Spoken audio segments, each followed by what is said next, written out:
Sebelum itu, izinkan kami perkenalan diri terlebih dahulu. Saya Anissa Salihah. Saya Delima Haji Purwanti. Saya Ahmad Raul Marianto. Saya Zarifah Ainisa Sabila. Saya Fiorina Safa Zahro. Dan saya Himatul Istiana. Menyaksikan. Matematika merupakan aspek yang unik dari hasil pemikiran manusia. Sejarahnya, matematika lahir dan berkembang sejak dimulainya peradaban manusia. Sejarah telah mencatat bahwa matematika telah digunakan oleh masyarakat zaman dahulu. Meskipun dalam bentuk yang paling sederhana seperti membilang atau mengukur dan menghitung, hal ini menunjukkan bahwa matematika muncul sebagai solusi di tengah-tengah permasalahan kehidupan sosial masyarakat. Sejarah berkembangnya matematika menunjukkan bahwa ada interaksi yang nyata antara matematika dan aplikasinya. Artinya, banyak ide-ide matematika yang dikembangkan dari konteks nyata yang melingkup masyarakat waktu itu. Sebagai contoh, geometri.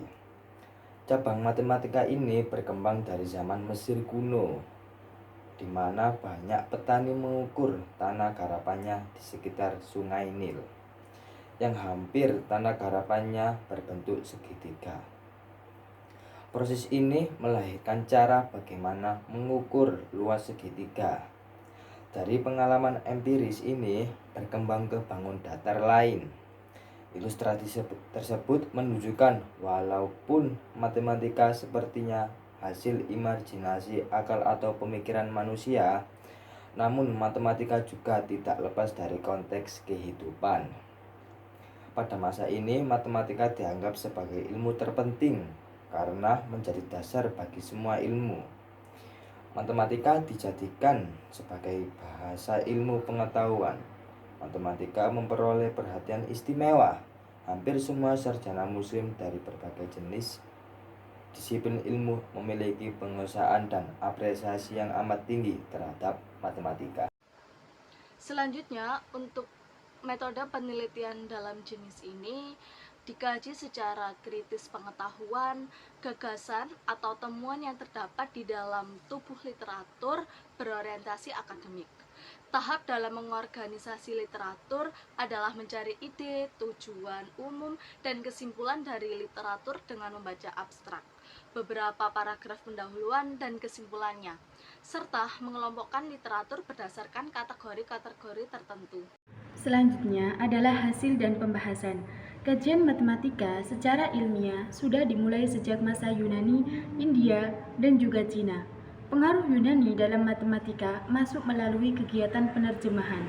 Tersebarnya matematika Yunani ke penjuru Islam dikarenakan orang-orang Kristen Ortodoks menerapkan pemisahan sekte-sekte karena alasan perbedaan doktrinal. Karena paksaan para pendeta, mereka akhirnya pindah ke negara Arab dan Persia dengan membawa ilmu pengetahuan seperti matematika, astronomi, dan juga kedokteran. Kondisi ini membawa dampak bagi perkembangan matematika di Arab dan juga Persia sampai Islam datang. Pada masa pemerintahan Bani Umayyah dilakukan penerjemahan buku-buku, namun jumlahnya sangat terbatas. Yang awalnya karya-karya asing atau Yunani diterjemahkan ke dalam bahasa Syria, kemudian diterjemahkan ke dalam bahasa Arab. Pada masa pemerintahan Abbasiyah juga mengadakan penerjemahan buku-buku asing ke dalam bahasa Arab. Dan juga Khalifah Harun ar-Rasyid sering mengundang ilmuwan untuk diajak berdiskusi tentang berbagai ilmu pengetahuan. Buku-buku matematika hasil terjemahan dikaji dan didiskusikan, kemudian dianalisis dan dikembangkan untuk mendapatkan berbagai varian ilmu baru. Gerakan pengembangan ini berlangsung selama 3 fase, dan buku-buku hasil terjemahan ini disimpan di perpustakaan Bait al-Hikmah yang digunakan sebagai pusat penerjemahan dan untuk tempat berdiskusi. Jadi, dapat ditarik kesimpulan bahwasanya Salah satu penyebab kemajuan perkembangan Islam dalam Imperium Islam adalah terciptanya gairah mencari ilmu, seperti didirikannya pabrik kertas di Baghdad dan juga pemikiran dan penemuan para ilmuwan matematika yang dibukukan dengan baik. Nah, sekarang kita masuk pada materi munculnya gerakan Renaissance di Eropa. Pada abad ke-12, kejayaan keilmuan di dunia Islam mulai mengalami penurunan. Hal ini berakibat pada perkembangan matematika yang semakin surut di negara-negara Islam. Baghdad dan Granada di Spanyol sebagai pusat pendidikan dan kebudayaan Islam hancur. Dan musnahnya lembaga pendidikan dan semua buku-buku ilmu pengetahuan dari kedua pusat pendidikan di dunia Islam menyebabkan pula kemunduran pendidikan di seluruh dunia Islam.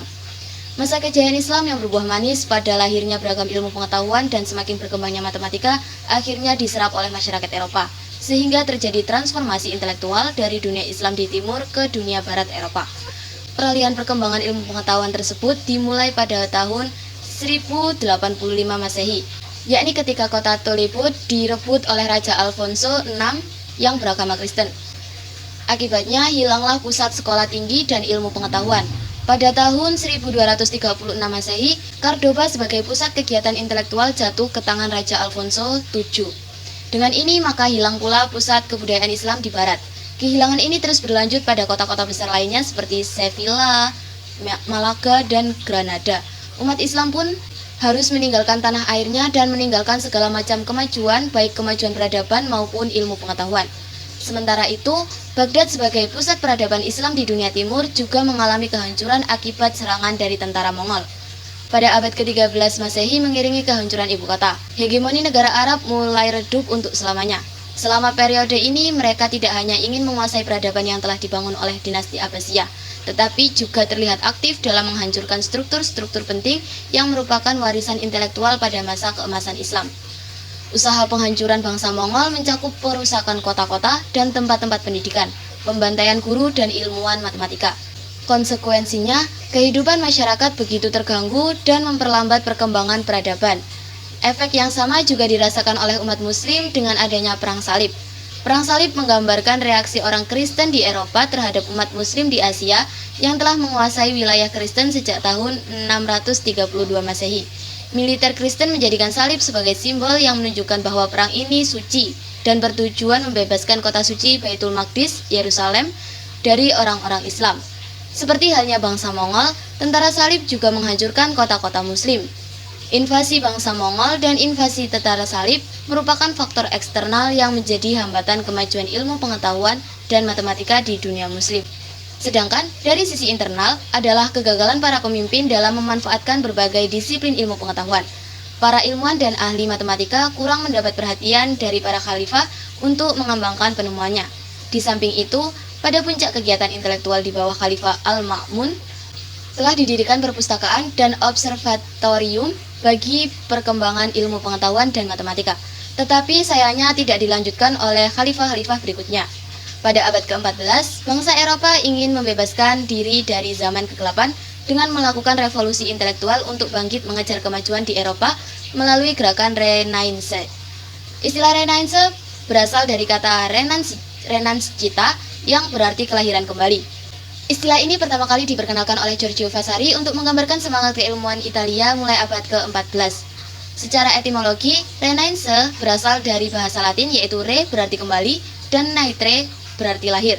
Secara umum, Renaissance dapat diartikan sebagai masa peralihan antara abad pertengahan ke abad modern yang ditandai dengan lahirnya berbagai kreasi baru yang diilhami oleh kebudayaan Eropa klasik yang lebih bersifat duniawi. Renaissance dimulai di Italia, kemudian menyebar ke seluruh Eropa. Terdapat dua alasan dipilihnya Italia sebagai negara pelopor lahirnya Renaissance. Pertama, Italia merupakan satu-satunya negara yang tidak mengalami dampak buruk akibat peperangan melawan umat Islam. Kedua, perekonomian Italia tidak terhubung langsung dengan negara-negara lain yang pada abad pertengahan dikuasai oleh umat Islam. Sehingga dapat dikatakan bahwa perekonomian Eropa tetap stabil. Dari kedua alasan tersebut, Italia layak digunakan sebagai tempat berkembangnya ilmu pengetahuan sekaligus memberikan dukungan finansial kepada ilmuwan-ilmuwan yang ingin mengembangkan ilmu pengetahuan di Eropa. Munculnya gerakan Renaissance sebagai bentuk kekecewaan kaum intelektual Barat atas doktrin gereja yang mencengkeram manusia dalam menata kehidupan. Gerakan Renaissance juga menimbulkan peralihan perkembangan ilmu pengetahuan dari dunia timur ke dunia barat Eropa. Setelah berakhirnya masa kekuasaan Islam di Andalusia, para penduduk asli Andalusia yang menjadi intelektual seperti guru, dokter, ahli matematika, dan filsafat yang pernah bekerja sama dengan umat Islam ditugaskan untuk tetap menjalankan tugasnya, namun harus mengganti namanya dan berpindah keyakinan menjadi Kristiani. Mereka mendapat tugas untuk menerjemahkan bidang ilmu yang dikuasai ke dalam bahasa selain bahasa Arab agar dapat dipahami oleh orang-orang Eropa. Kebangkitan intelektual dalam bidang matematika di Eropa didukung dengan banyaknya pemuda Eropa yang menuntut ilmu ke perguruan tinggi pada masa keemasan Islam. Selanjutnya mereka menyerap ilmu pengetahuan karya matematikawan Muslim melalui gerakan penerjemahan ke dalam bahasa Latin.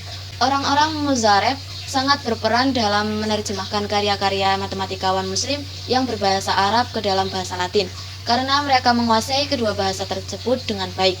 Di Toledo didirikan sekolah tinggi terjemahan yang dipimpin oleh Raymond untuk memudahkan penyerapan ilmu-ilmu Arab dan menggalakkan kegiatan penerjemahan buku-buku bahasa Arab ke dalam bahasa Latin. Mereka rata-rata menguasai bahasa Arab, Yahudi, Spanyol, dan Latin. Penerjemahan buku-buku matematika ke dalam bahasa Latin dipimpin oleh Gerard dari Cremona.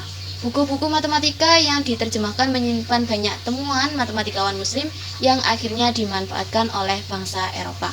Dari gerakan Renaissance dapat diambil pembelajaran bahwa pengekangan berpikir pada diri anak akan membuat anak terbelenggu.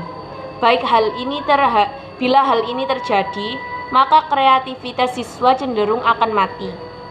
Dalam konteks pembelajaran matematika, pemberian soal matematika yang bersifat convergent atau menuntut jawaban yang seragam yang menjadi penyemicu.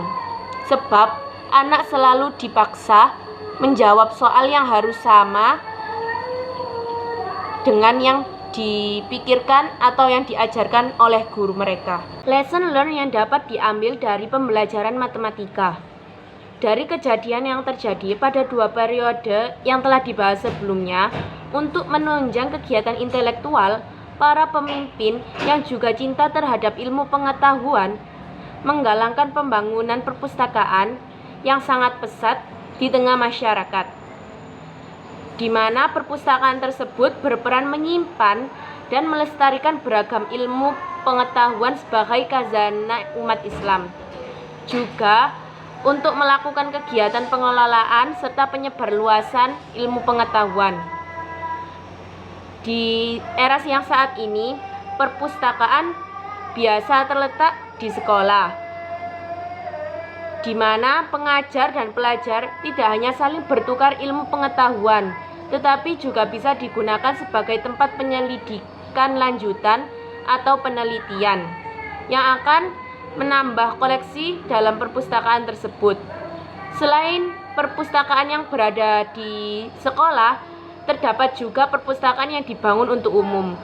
Berdasarkan uraian sebelumnya, dapat disimpulkan bahwa yang pertama, penyebab munculnya perkembangan matematika pada abad pertengahan adalah terciptanya semangat mencari ilmu dari masyarakat Muslim dengan menggalakkannya kegiatan penerjemah terhadap karya matematika asing dan didukung penuh dari sang khalifah pada kegiatan intelektual, sehingga ilmu matematika sebagai warisan budaya bangsa terdahulu dapat dikembangkan menjadi bidang keilmuan baru dengan lahirnya para matematikawan Muslim. Yang kedua, munculnya gerakan Renaissance di Eropa akibat doktrin gereja sehingga membuat ilmuwan barat banyak yang lari dari negara-negara Islam untuk menyerap karya-karya matematikawan Muslim melalui kegiatan penerjemah untuk dipelajari sehingga saat ini. Yang ketiga, dampak atau hikmah dapat diambil terhadap pembelajaran matematika di sekolah adalah semangat para matematikawan dalam mengkaji ilmu matematika perlu ditularkan kepada para pelajar melalui kegiatan pembelajaran matematika yang secara tidak langsung menanamkan sikap penting menyerap dari percaya diri. Sekian yang dapat kami sampaikan, kurang lebihnya mohon maaf. Jangan lupa